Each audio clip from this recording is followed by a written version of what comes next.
বন্ধুরা, আসসালামু আলাইকুম।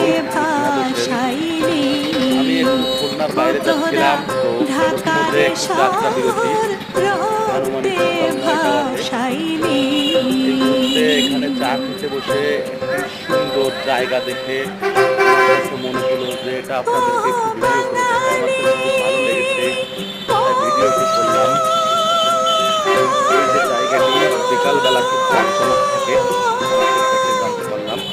এত সুন্দর জায়গা, বসার মতো জায়গা, যেটা আসলে দেখতে খুব চমৎকার লাগছে আমার কাছে। দেখেন, পরিষ্কার পরিচ্ছন্ন চারিদিকে দোকান।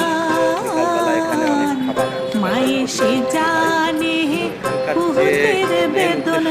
আমি যেটা দেখে মুগ্ধ হয়েছি, সেটা হচ্ছে এই শহীদ মিনারটি। এই শহীদ মিনারটির কারণেই আমি আপনাদেরকে দেখানোর চেষ্টা করছি, যেটা আমার কাছে খুব ভালো লেগেছে। খুব চমৎকার একটা শহীদ মিনার। শহীদ মিনারের